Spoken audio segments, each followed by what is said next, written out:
প্রিয় কৃষক ভাই বোনেরা, বিভিন্ন সময় মরিচ, বেগুন এই ধরনের চারা লাগান। আজকে তাদের জন্য একটা ইম্পর্টেন্ট গুরুত্বপূর্ণ বার্তা দিব। এই যে এটা আমাদের পলি হাউস থেকে সংগ্রহ করা চারা।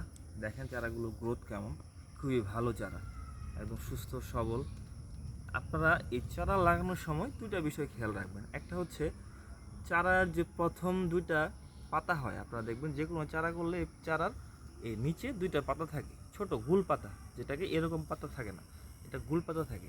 আপনারা এই গাছগুলো, মরিচের গাছ বা বেগুনের গাছ, এগুলো লাগানোর সময় আপনারা এই যে দুই পাতা যেখান থেকে বের হয়েছিল, আপনারা একটু ক্যামেরাটা কাছে থেকে আনলে আপনারা দেখেন এই যে এই জায়গাতে এই পর্যন্ত কিন্তু এই পাতাটা ছিল, যে দেখা যাচ্ছে যে এখানে পাতাটা ছিল।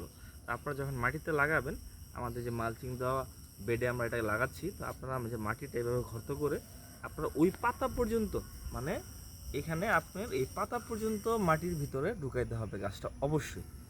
এই দেখেন আমি এখানে দিচ্ছি, আমি যদি এটা এই পর্যন্ত লাগাইতাম তাহলে কিন্তু উপরে জায়গাটা খালি থাকতো, কিন্তু আপনারা এই পাতা পর্যন্ত লাগাবেন, কারণ হচ্ছে এই জায়গাটুকু থেকেও গাছের শিকড় বের হয়।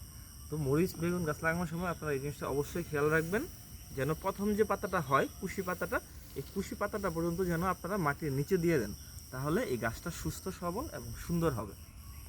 এইভাবে চারা লাগালে আপনার একটা চারাও মরবে না, এবং ভবিষ্যতে গাছগুলো অনেক সুস্থ সবল এবং শিকড়টা অনেক স্ট্রং হবে, যাতে গাছটা ভবিষ্যতে বাতাস বা অন্য কোনো সমস্যায় ঝড় বৃষ্টিতে ভেঙে পড়বে না।